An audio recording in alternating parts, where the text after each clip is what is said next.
what are you talking about? I'm early. I'm always early. You are. What are you doing on my Instagram? What are you doing? Hey. How you doing, sis?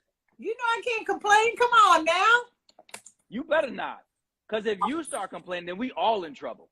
I know.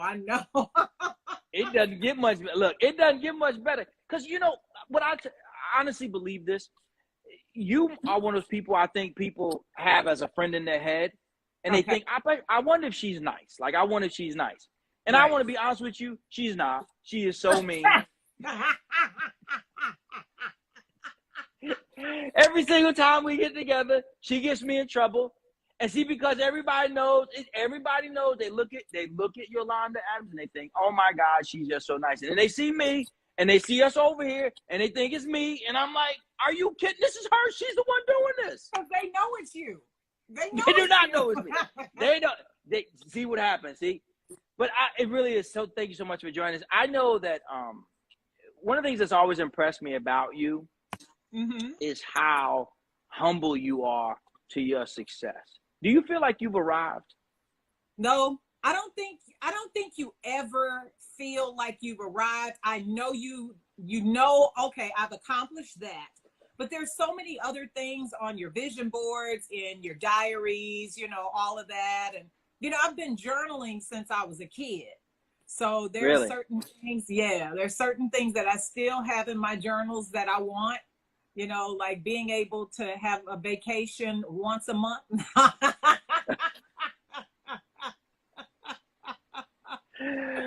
you could have a vacation once a month, couldn't you? Couldn't you do that? Like, what's standing in the way? Recording, radio, TV, songwriting, all kinds of stuff. So, yeah, the work still goes on. And even when people don't see you, you know, out in the forefront, you know, I'm not on social media every single day. So, you know, sometimes folk are like, oh, where is she? Working. Which you are. It's not just you. You also working with your beautiful daughter. Yes. And who's a talent unto herself. Oh my God. She's the real deal. I am so proud of her. Graduating in May. And really headed to LA. She already has her job. And you know me, mama. I'm like, okay, so you need me to talk to anybody? You need me to say anything? She's like, no, I got this. And she has it. You raised her right, though. I mean, I've known her since she was normal height. Yeah. You wanted to go and make a supermodel, so there you go. And then since she comes from a supermodel, then it only makes sense. I didn't know you used to teach. I didn't know you used to teach. Who, me? Second and third grades, all subjects. I did not know that. Second and third grades, all subjects. Yeah. I think we talked about it the first time we met, which was like 20-something years ago. It's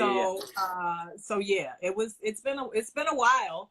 But I think as we grow older, we're teaching even more. We're just teaching from a different platform, like this platform. That's clearly what you do. That's clearly what you do. You clearly, one of the things I think that you do is you make God personable for a lot of people. Yes. Can you talk about that? Well, here's the thing. I am so glad that I was raised the way I was, because God was cool on a Sunday as well as a Monday, Tuesday, Wednesday, Thursday, Friday. So cool that he would go to church with us on Sundays, but then go to school with us on Monday, Tuesday, Wednesday, Thursday, Friday, and then Saturday go to the skate rink with us. So there were no, you know, in my family, there was no separating God from yourself. My mom and my dad, all of my, my grandparents all said the same thing. That God is as accessible to you as your breath. So to me, even as a kid, it just made sense. So God is a part of me. I'm a part of God. I get a chance to, you know, work out whatever I would need to work out in my life, and he's right there. So he never leaves me. So if he never leaves me, I don't want to leave him. And well, but you do that though. But you find a way to make God accessible without overwhelming people. And you know what I'm talking about. Yes. You know, there's some people you're like, can we eat? Like, I get that we're going to pray before dinner, but like the food is cold now. The food is actually cold. Like everybody got their plates now. Everybody stand in line, put it back in the microwave. How is it that you're so comfortable with your relationship with God? Because it's just that. It's a relationship. They're not a whole bunch of rules. And, you know, I have always, before it became popular, I always told people, hey, why don't you get your Bible that has Jesus's words in the red? Because if you want to follow him, if you want to be like him, find out what he says. Find out his mannerisms. Find out his customs. Find out that he meditated and prayed early in the morning and then got the rest of his day done. So if Jesus did that, you need to sit somewhere, be quiet, center yourself, and get ready for your day. And the only way you can do that is, you know, let go of the night, because sometimes people have nightmares, and they need to get that spirit out of them as well. And then, you know, those of us with kids, you know, they run in the room. Oh, I need cookies for the bake sale, blah, blah, blah, blah, blah. When is the bake sale? Today. What? So before you get overwhelmed, you know, just calm yourself down and know that you are intended to get through this day, and you will. But you got to do it in joy, and you got to do it in love, and you got to, you know, you got to know that everything is going to be all right. You know, what did Al Green say? Well, I don't know. How does he say it? How does he say it? How does he sing it? Everything is going to be all right. But it usually does. And think about it. The things that we are so worried about at a certain point in time have always worked themselves out. Think about it. You know, some of the worst things that we've been through in our lives that we thought we'd never get through, guess what? Duh. It may be 15 years ago. It may be 2 months ago, maybe 2 hours ago, but you made it through. And so I think that's the beauty also of knowing that I'm not in this by myself, that you know, the world's greatest thinker, the world's greatest mind, the world's greatest spirit, the world's greatest love and joy and peace is on the inside of me. So why am I tripping? Well, you know, it brings up your song, "The Battle Is Not Yours," right? Yeah. You constantly exist in a space where you are without announcing. It's one of the many things I respect about you. We've traveled in many of the same circles, and there are folks with a fraction of the, we'll call it, success that you've had, who announce it. I mean, it's like they come. You and I have been at Essence, and we've been other things, and you know, you see them. I call them the Atlanta famous people, right? These are the people who they're in the VIP with the sunglasses on. You're like, what? It's dark. Take those off. You look weird. Don't do that. They're walking around, and they have this air about them. You're like, see me, see me, see me. Why don't you have that air? Why? I mean, you have every award that one could get, you got. Like, let's just be honest about, like, this is me saying this. I've never heard you say this in the near 20 years that we've known each other. I've never once heard you talk about a Grammy or a Stellar or any something. I mean, it's just like, you just don't do it. It's just not something you do. No. What is the reason, or how did you get to a place where you're so comfortable in you? That has to be nurtured. And again, I have to thank my parents and grandparents and people I surround myself with. You know, first it's your family, because your family is going to always tell you the truth no matter what, and whether you want to hear it or not or whatever. Oh, hey, Miss Kanisha, and hey, Susie Q. Thank y'all so much. But one of the things my father was so prolific in his delivery of wisdom to us, because he was a track coach, history teacher, history buff. And you ran track, yes? And he ran track, yes. Did you? Yes. No, I played tennis, but I had to run track to play tennis, you know, that whole thing of conditioning and stuff. Yeah. So that's why I love to run right now. But here's the thing, though. He would tell us things in such a way you didn't even know you were learning. You're learning a lesson and learning a truth. And he would say all the time, if you have to announce yourself, you're smaller than the room that you're going into. Ooh, I got to make you say that again. You got to go back. You can't just, that one doesn't get to be said once. You got to say that again. If you have to announce yourself, you're smaller than the room that God has allowed you to get into. Ooh. Smaller, not bigger. You're smaller than the room that you're about to go into. And I have never thought that I didn't belong anywhere. And you've heard the story of Tyler Perry saying when we were at the Legends and Youngins Ball, he and I were sitting there together and he's like, what am I doing here? And I looked at him, with all of his success and all of this kind of stuff and him being overwhelmed. I said, brother, you belong here. Wherever God places you, you belong. And that's why preparation, and I love the mantras that you have for your schools. That's why preparation is so important. I never looked first to brands and things like that to make me who I am. I always look past that into the heart, the integrity, those things that I was brought up on, to make sure that when I do get into places that are ordained for me to get into, I know how to act, I know how to represent, and I'm showing God in all of his aspects of love, joy, peace, and all of that great stuff.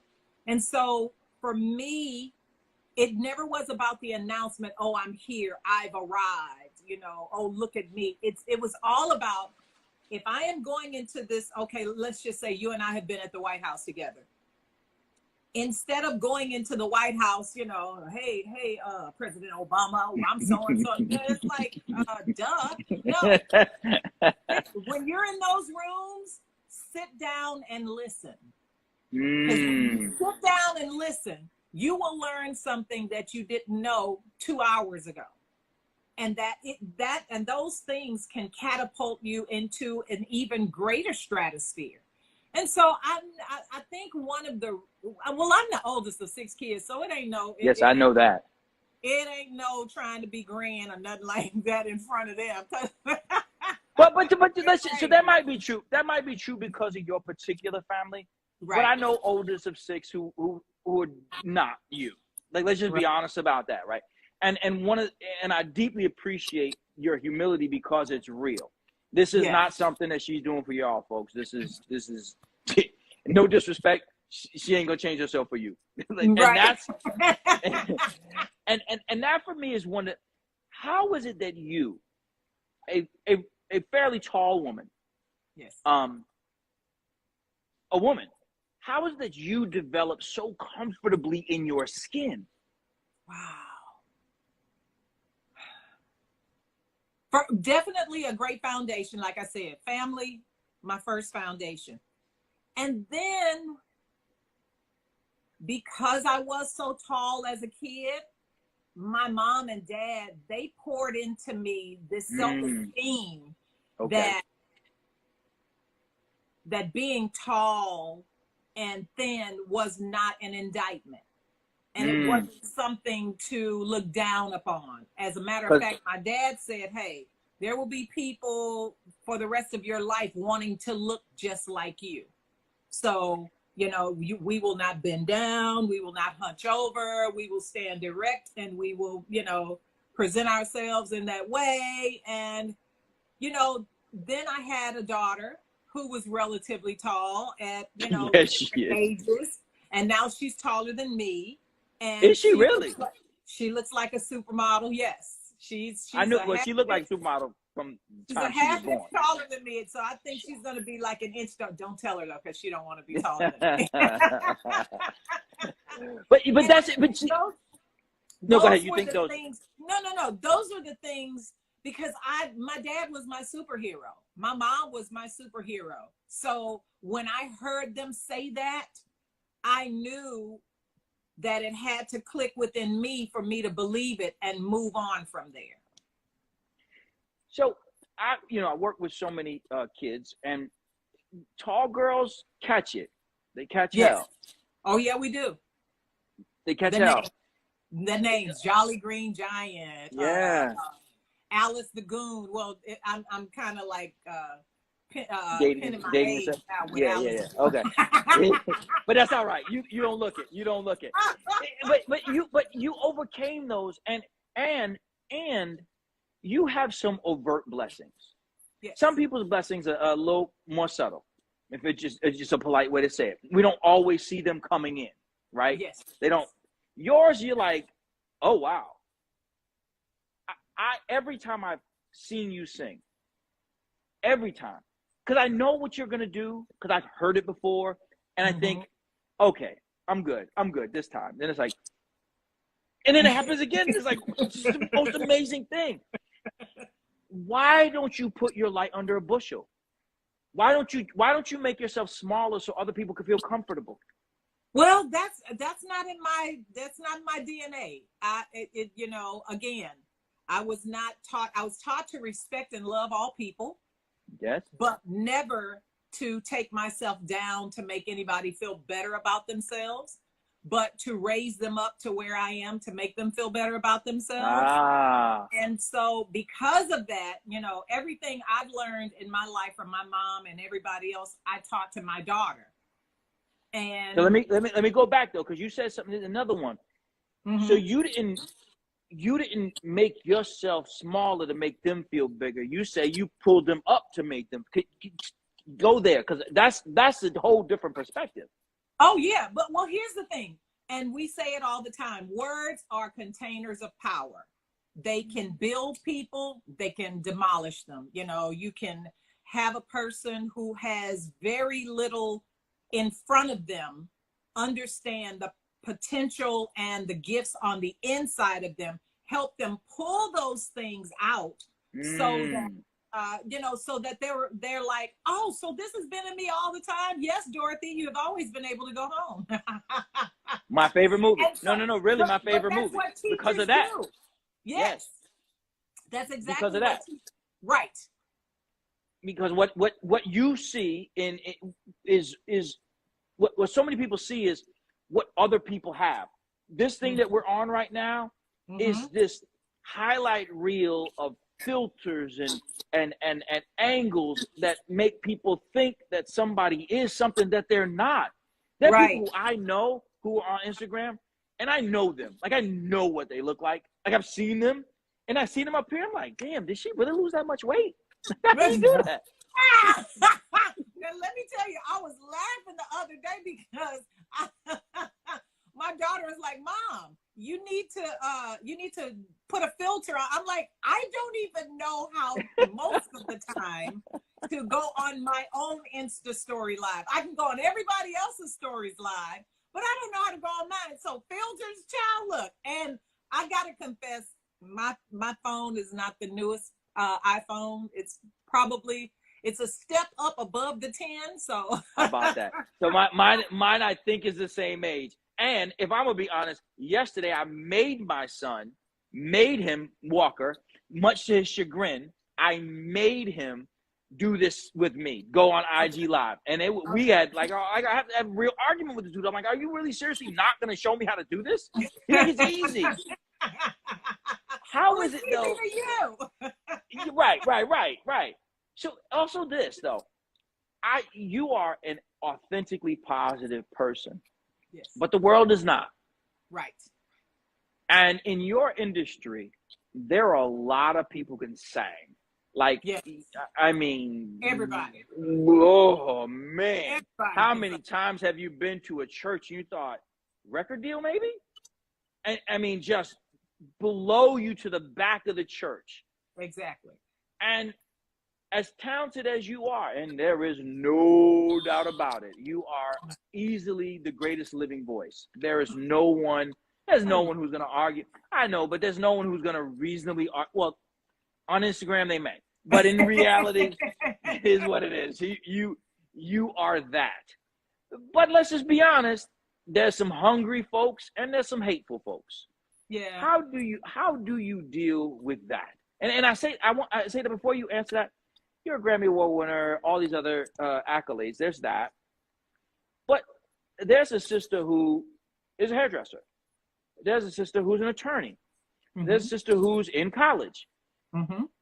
And she's facing that same Yolanda, like, I'm a positive person, but these people don't want me to be positive. Like, they don't want that. Yeah. How do you deal with people who are actually coming for you? Because they do. Yes. Well, here's the thing. Everything starts with a decision. So you have to make up your mind on whether this decision to engage with them or not will bring something positive into your life, will explain who you are. And usually the people who are hating, they already know that you're a positive person, but they're mad because they realize if they see you living positively, they know that they have the potential to live positively too, but they've lived negatively so long that they're like, yeah, that's fake. No, it's not. It's not. And then the other thing too is, there's just so much negativity I'm gonna tolerate in my space. Can you stay there? Don't leave that, because I really want you to stay there, because this is you talking to all of my kids. This is talking to my parents, who so many of them. I call them and I'm saying, sis, why are you doing this? You said there's only so much negativity that I'm gonna let into my space, period. You know, and there are questions that you have to ask yourselves. Taylor and I often have these questions. Well, we have these Q&As, you know. And Taylor, folks, is Taylor's Yolanda's daughter. Yeah, most of y'all know. Hey, most of y'all know that Taylor's my baby. And she had some issues with early roommates when she first went to college. And so I asked her, I said, okay, so do you see yourself being roommates with them after this semester or after this year? She's like, no, because they just yell and fuss. I'm like, I know, you come from a house of nothing but peace. You know, we don't yell and scream and throw stuff at each other. So that's not our MO. But the one thing you can do is that in these spaces, and I told her this, in this space, you will learn how to socialize with people who act like you, have been raised like you, and then you will also learn how to delicately socialize with people who are not like you, who, you know, may have had a bad day or may have had a bad upbringing, and they don't know that there is another choice. You know, like I said, everything starts with a decision. Right. Whether you were born in a negative environment or not, you can choose to make your environment the most positive environment as well. And that can start as easy. The easiest way to start that is to get a vanilla scented candle. Okay. Talk us all the way through that, though. And light that vanilla scented candle, because vanilla has these calming properties, you know, without making you sleepy. And, you know, it's like smelling baked goods. You know, when you smell like brownies in the oven or cakes in the oven, you just start feeling really, really good. It starts with something that simple. And then the next thing is, after you have smelled that vanilla candle, the next thing is start talking positively to yourself. Because some people have heard so much negative about themselves that they have now, and we know the whole psychological term of the, what is it? The divine prophecy, the self-fulfilling prophecy, where, you know, you talk to yourself a certain way, blah, blah, blah. But it really is the truth, because again, words are containers of power. You have the power right now to change everything in your environment, everything in your atmosphere. And you literally can change the way things come at you. Because if somebody is constantly coming at you negatively, and all you're saying is, well, you know what, that's going to work out. Well, you know what, that's going to work out. And after 5 times of you saying that to somebody and they don't believe it, they'll stop asking. But what I want you to do, because I think you're doing something that could easily be missed. There's a subtlety here. Yes. I don't think you're just talking about somebody coming at you in a directly negative way. What I hear you also saying is something different, which is this. I'm only going to allow so much negativity in my space, which means if you're coming to me gossiping about one of your friends, if you're coming to me talking that badly about your husband, if you're coming to me talking badly about your children, I only have so much room for that, hon. Like, it's just, I just want to be real with you. There's a limit. You only get so much of that. Yeah. And my response to you is going to be, that'll work itself out. Right. As opposed to, go ahead. Yeah. Cause see, you will say, hey, I don't have time. I don't have time for that. I got 5 seconds. What you got? You know, I know, Right. I know you. And me, I'll be like, oh, so really? So let me know. Let me know what's going on, you know. And that way, that's how you and I differ. get in trouble. Look, that's how we get in trouble.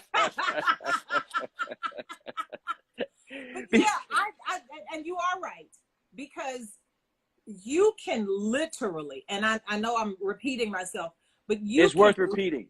But you can literally change the atmosphere of your life when you start telling folks what you want and what you're allowing them. There's just so much you're going to allow them to do. You know, well, they're bound. If you think of it just this way, I think what I hear you saying is, if you had something bad happen to you, right, and then you go and retell that story, yes, beyond the point of healing, now reliving, that's one thing. But if you consistently hear without consequence or correction or support, then you take in all this negativity, and you become the place where they drop the negativity, and that hurts.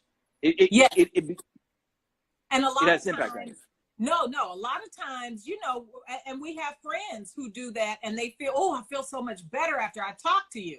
It's like, yeah, okay, that's good. But, because you're making them reset their the way that they're looking at it. You're making them rethink what they're doing. Because I always, you know, and great educators do this anyway. So how could you do that differently? How could you do that better? What could your response have been if you know, now that you've really thought about it? Okay, so do you think you owe that person an apology, or do you think you're in a mindset where you can go and give that person that apology now? You know, those are the kinds of things, and then make them drop the subject right there so that, you know, they don't hang on to it. Because we all know with this past 2.5, 3 years, we have been devastated by all types of things, you know, the economy, of course, the pandemic, and then folks having to quarantine, and they were already alone, you know, not just lonely, alone. So, so we now know how important socialization is, and how having that tribe, whether it's family or friends or coworkers, whatever it is, whoever your tribe is, make sure you are doing the best and being the best you that you can be for the tribe. Because, you know, sometimes it's going to be your turn to vent. You know, I've called you several times. Hey, what do you think about this? This was with so-and-so and so-and-so, blah, blah, blah, blah, blah. I don't know. And then I hear it from your perspective, because you're very logical and matter of fact. And it's like, you know what? He just put me in my place, and he was right. And not put me in my place in a bad way. No, there's ain't nobody putting baby in a corner. But you made me rethink the possibilities, because here's the thing. I grew up thinking one way. You grew up thinking another way. As we grew up as adults, we learned how to navigate life. And so my reasoning may not be the same as yours, but we come out with, you know, the same positive outcome. So that's why I just love having these kinds of conversations where people can just peek in and will listen in on what we're saying, because sometimes an answer can come in something as simple as an interview. Well, I'll say this. One of the things that you're doing for me, and I think many, is reminding us that the more you immerse yourself in negative people and thought, the more time you spend in negative people and thought. And there really is that simple math. If I spend 30 minutes arguing back and forth with somebody who just doesn't want to do right, I can't get those 30 minutes back. They're not coming back. They're gone. And they weren't even a good 30. And in that argument, both of you may have said something to damage the other person's heart. And that has always been my thing. What is it that I want to bring to the world? How can I help people? Because like you said, there's enough negativity going on everywhere. So negativity is the cheapest of all things, because it's everywhere. It doesn't take thinking. You don't have to think to be negative. You know, you can just wake up negative. Well, literally, like, and we could all get caught up in it. How many times have I been sitting there watching news thinking, man, has she gained weight? What if she has? Like, what if she has? Like, is it gonna rain or not? You know what I mean? What's the weather gonna be? What is it? That's her job. Let it go. Right? She don't need that. I mean, she knows how much weight she's gained. She ain't asking me if I gained weight, which I did. She's not. It's so easy, and it requires a level of discipline that you have. Yes. And then I've seen it. I've seen this level of discipline where even in some situations where we've been in where negativity was bubbling up, you remained above the fray and never allowed the conversation to go too far. Where, quite frankly, if someone had said, hey, but Yolanda said, they wouldn't have been like, it wasn't possible, because you didn't say it. You just said, hey, like you said, this thing will work itself out. Yes. That's not the way I understand it, but if that's how you understand it, that's what it is. What is it inside you that keeps you so centered as it is to your compass is due north on positivity? Mm-hmm. What's the goal? Where does that come from? Oh, wow. The goal, I mean, as you said, and by the way, I'm just freaking out. Like, like you, Taylor, and you look so much alike. Like it's like I keep. Like, oh my God! Somebody told me that same thing. Oh my God! It's like freaky now at this point. Wow! Just wow. Go ahead. I'm sorry. Go ahead. Keep going. So as we said in the beginning, the goal is to show people that a life of, and I know I say these words a lot, but they are so important to me: love, joy, peace, community, unity. Those kinds of things are very important to me. And then, to me, that's how I see God. And so if I am to make God cool, which he is to me, he's way cool, then I have to embody all of those attributes that belong to him.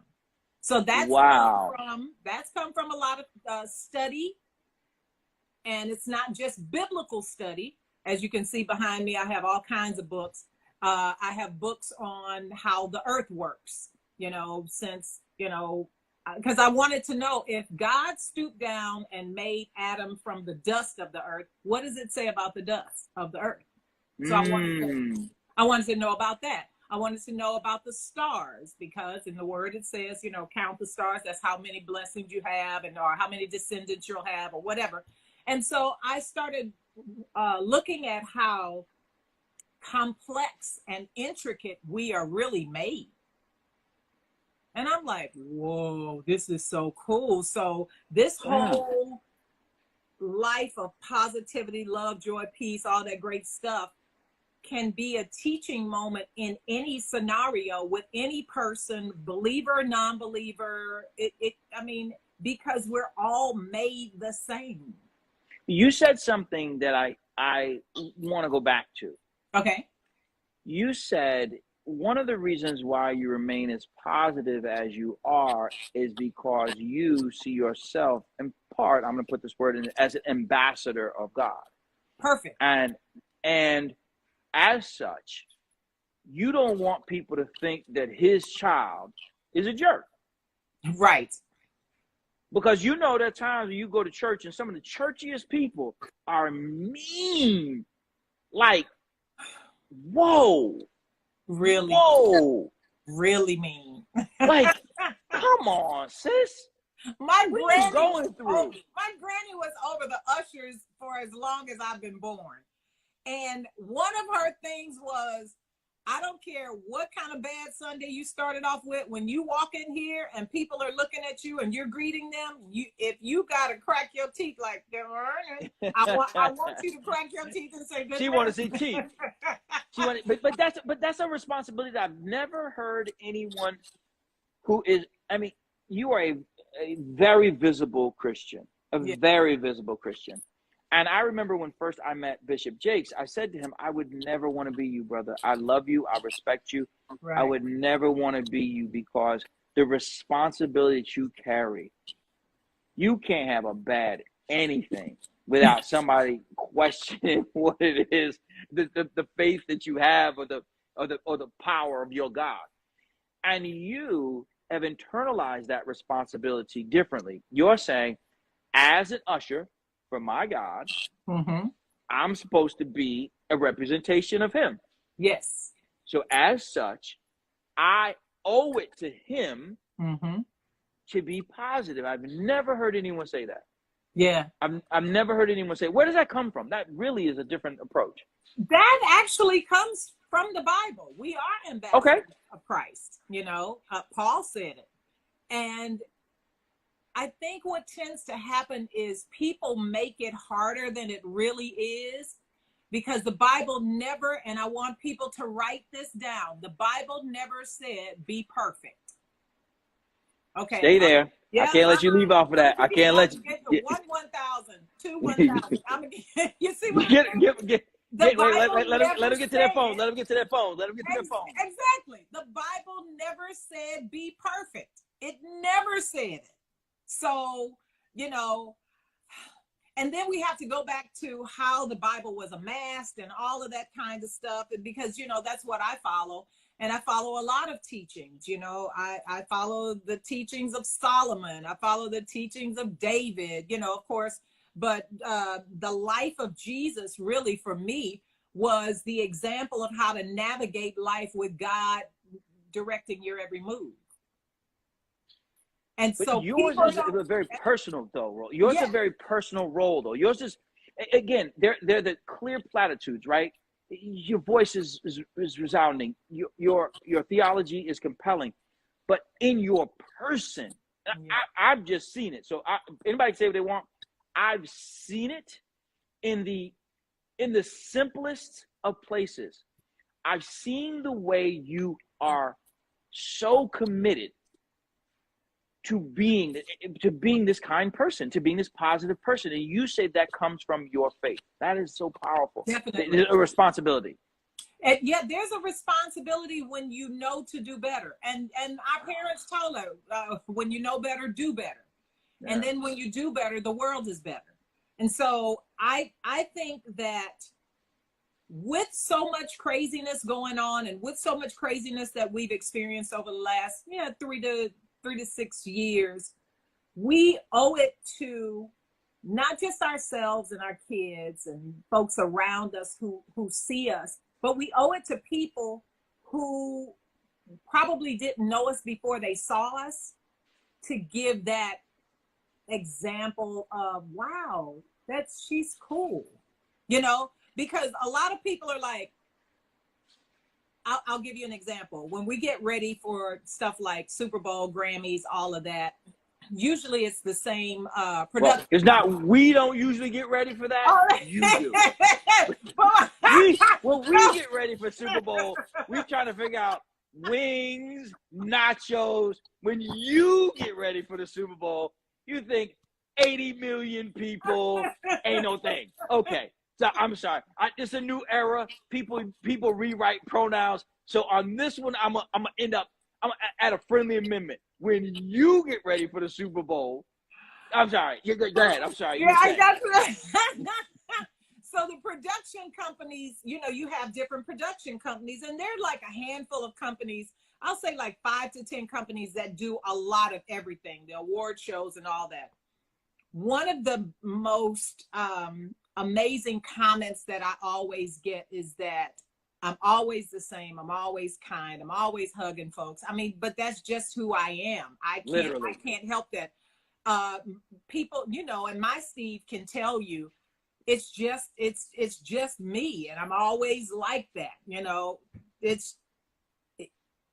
and so the compliment is, it's always so good to see you. I know I'm going to get a smile when I see you. Yeah. I'm like, whoa. So, but it's true though. Nobody else. But it's true. That? Right. But no, they don't. And you're speaking to people. There's a lot of folks in the comments who are just on fire for this right now. But one of the things that someone said is that it's not an accident that they're watching this today. You're speaking to people in a way that makes sense. I said before, you bring God down to a place where it just seems like, okay, that's accessible. Like I can absorb that. That's a God I'm cool with. Versus the other people make you feel like there's something wrong with you because you're not whatever it is that you, whatever. You make people feel like there's something right with you because you're not there yet. You're still on your journey. And one of the things that I hear you doing is talking about how in your persona, in your actual you, it is your responsibility to live your faith. Yes. Can you, because I never thought that we were going to talk about that, but can you just, I don't like talking to people, quite frankly, about their faith because I know it's such a personal thing. It really is a personal thing. And in all the conversations that we have, we actually never have had this conversation. Right. Because it is something that I respect and is so personal. So personal. Yes. But to the extent that you feel comfortable talking about how you walk that line of expression of your faith in your persona, I'm really interested in hearing more about that. Well, the foundation of every religion pretty much is love. And so if I'm walking in love, it doesn't matter if that person is Jewish, Hebrew nationalist, Muslim, Hindu, Buddhist. It doesn't matter, because I am supposed to show the love of God to every person I meet. The love of God is so entrenched in me that it's as close to me as my breath and as vital to me as my blood. So to try to separate me from my faith is going to be pretty much impossible, because I live and breathe it. You know, it is definitely impossible. And you and I have both seen it. We've both been at places, churches included, mosques included, where because I don't want it to be, this is not a beating on Christian statement, but not at all. But let's be clear. There are more than a few Christians who I've encountered who ain't nice. They ain't nice people. Yeah. And what they don't recognize is, if you are a Christian under construction, like I am, like I got the plans, you got a foundation. I'm stuck on a post, but I got a plan. That's the whole point. We all are. We all have not made it to that pinnacle of being, oh, I got it all the way. No, we all are. But they don't recognize, like you do, that they literally turn people off the church. Like literally. Oh yeah. People come in there and they're like, you know what? I don't need this. And I think, tell me what you think about this. Okay. Do you think that the increase, because a lot of churches experience an increase in membership online, was due in part to the fact that they didn't have to deal with some of the people in the church, like the personalities? I think the number one thing was they didn't have to get out of their pajamas. That's fair.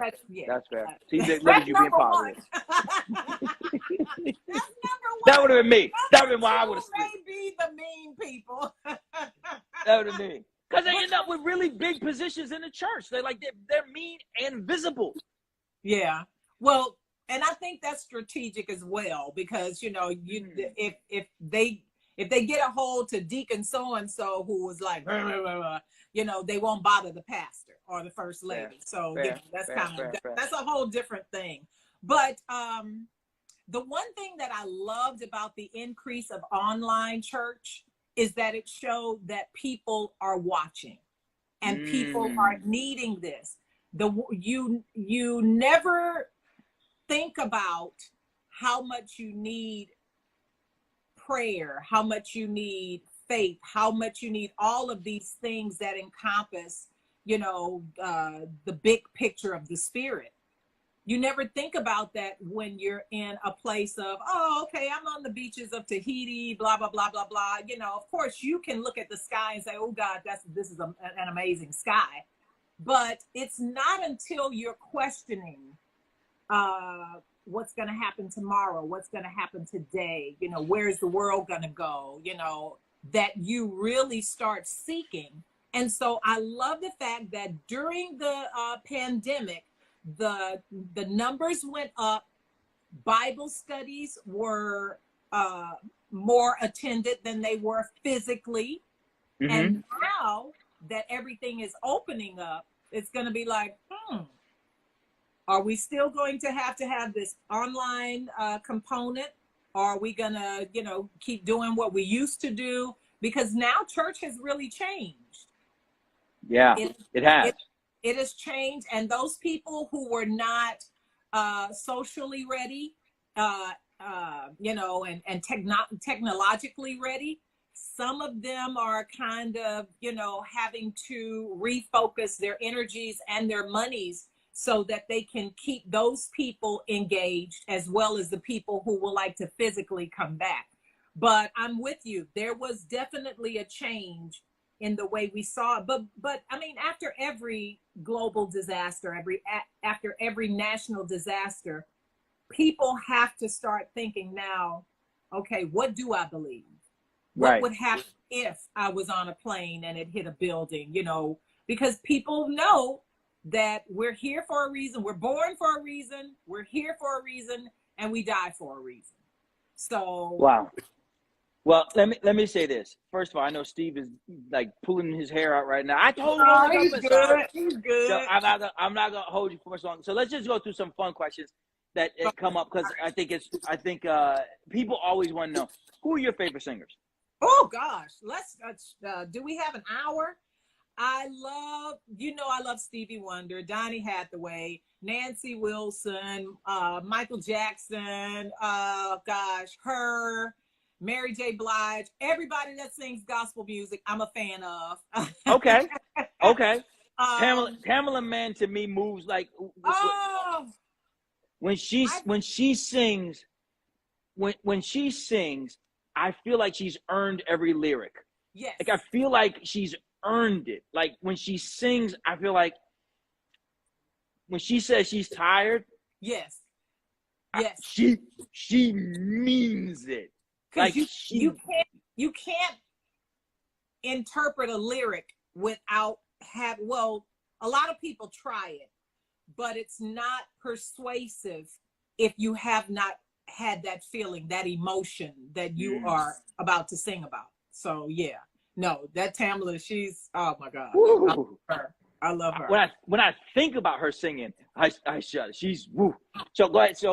So what's a song that you didn't write or perform that you wish you had? Oh.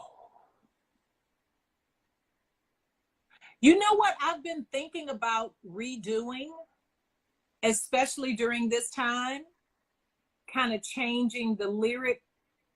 Michael Jackson's "You Are Not Alone." Because that is a really powerful song. Yes, it is. It's another one in that same family, "Man in the Mirror." Yeah. I hear "Man in the Mirror" as an adult, as a father. Yes. And the tough part about the Michael Jackson legacy, with the exception of the obvious, is that I try to explain this to Walker, who loves music. I try to explain this to him, that because they played so much Michael Jackson when I was a teenager and growing up, all the songs just, they're seared into my brain that if I never hear them again, it might be too soon. Just because they were on all of the time. Right. All of the time. But some of the lesser known songs, but still popular, like Man in the Mirror or what was the song you just said? You Are Not Alone. You Are Not Alone. Those are songs that evoke something that I think he meant when he did it. It's not his fault that he's really, really talented and it worked really well and everybody bought it. Right. But it is a pop song. Who haven't you worked with that you wish you had? Wow. Now I've worked on stage with Stevie, but I want to work in the studio with Stevie. That's the news. That's a breaking news right there. Breaking news. Yeah. And Jimmy and Terry and I are in the studio working on some stuff right now. Yes. Shut up. Yes. Again, yes. It's gonna be so good. Oh my goodness. Yeah. That really? Yes. So maybe Stevie and Jimmy and Terry could all come together with Yolanda. Exactly. Wow. Anybody else? That again, breaking news right there. Yeah. You know, and I have to say that I want to do a women's empowerment anthem. It's not just for women. The song is not just for women, but I like women who've overcome a lot of stuff. Sure. Like sure. I'd have, of course, all the women in gospel, both of the Tashas, Jacqueline, Lisa Page, Cece, Vicky, all of us. That would be so amazing. Pamela. Kind of like a We Are the World of gospel for women? But no, it's not. It wouldn't even be a We Are the World. It wouldn't even be a gospel kind of thing because it's more of an inspirational kind of, and I know people don't like this word, but universal, global kind of thing. I like it. Yeah, because we are global. We are global people. Right.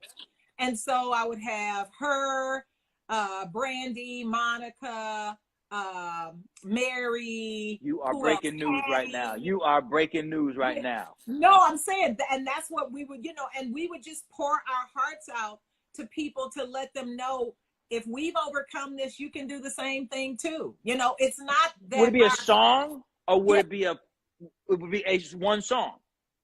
It may turn into an album because I see your eyes going like that. I mean, because first of all, you and Patty singing in the same day is more than enough. Oh my gosh. We did Happy Feet. She and I and Fantasia. We did I Wish. People sleep on Fantasia. Yes. Let me tell you, one of my favorite songs that Fantasia has is Baby Mama. First of all, because she can sing anything. She can sing anything. But one of the reasons why is going back to Tamala. Yeah. She earned that song. Yes, she did. That's her song. Yes. That's her song. And nobody can take that away from her. Oh, you go ahead and sing it if you want to. It's not going to sound like it. That's exactly right. Why would you do it? Don't do it. Just leave it alone. That's her song. Yes. When she sings that song, and when I see you, when she sings that song, it just sounds like she reminds me of all my girl cousins. Right. Got a lot of mouth. Got a lot of mouth. Yes. A lot of mouth. But the most loving human people, most loving people would take a bullet for you, like for real. And so talk about wait, now I'm stuck on this. Talk me through this song or concert that you're talking about of empowerment with these women. Oh my God, this is horrible. Because think about it. Everybody on earth has gone through something, or they're dealing with something, or they're just getting over something. What people with platforms can do is encourage and let folks know you're on the right track. Keep moving. I always like to make folks, kind of hone in on this thing that God never intended for us to be perfect. Right. He never created us to be perfect, but he did create us to be purpose.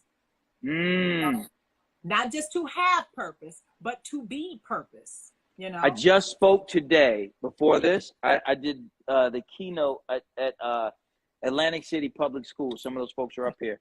And I talked to them about standing 10 toes down on purpose. When you stand on purpose, people see what you stand for. Yes. Yes. And it's interesting because I'm still stuck on this song / because you got to put faith in there. Yes. Yeah. I mean, faith, but faith is, everyone has faith. Everyone has faith. Like they had faith to know that Instagram Live would be working today. So they're here with us right now. Yes, they did. So yes, they did. Everybody has faith. It's just what you do with it. Where are you directing your faith? Are you directing your faith in the worst of what could happen or the best of what can happen? Because like I said, everything starts with a decision, It starts with a decision. This would be the Essence Festival of all Essence festivals. Yes. To have all of you women together on stage. OMG. Wow. They could be called the OMG. Oh my God.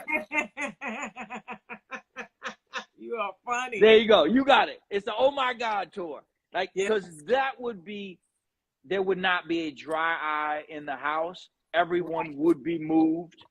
And most importantly, universally inspired, feeling better about themselves. And what could ever go wrong with that? Yeah. Yes, I was talking about Faith Evans as well. She's talking about faith and I'm talking about Faith Evans. Oh my gosh. Yes. Gotta have faith. Yes. Well, sis, I'm telling you, oh man, I kept you longer than I was supposed to, but that's not my fault. It's your fault. See, you get me in trouble again. We have to do this again. We have to do this again. Yes. Because this was fantastic. I can't wait to see. I really do hope you put this together. I do. I think that, I mean, no disrespect to the other sisters. You and Patty are the anchors. I mean, let's just call it what it is. Right. And I mean, no one with sense would doubt that. No one with sense would doubt that. Here's a question for you. Would Mariah be a part of it? Yes. Yes. If Whitney was here, she would be a part of it. Because here's the thing about women who have, who've just experienced life, men who've experienced life. I mean, you could do the same thing with, fellas, and do a, I can't sing conference. In my head, I can sing. God knew what he was doing when he made it so I could sing. Because if I could sing, I would be a mess. That's why I said and do a conference. No.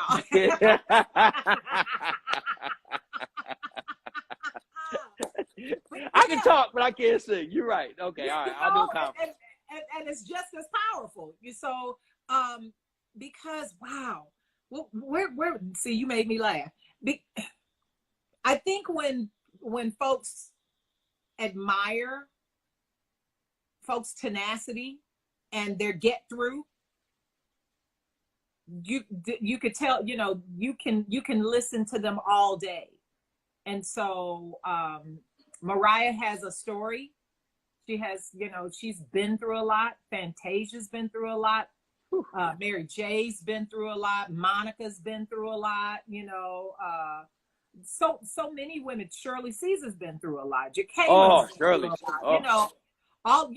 So there's no one alive who is absent from trouble or heartbreak or things like that. So I'm the consummate student. We can learn something every single day from someone. I learn Kelly Price. Somebody just said Kelly. Somebody just said Kelly Price.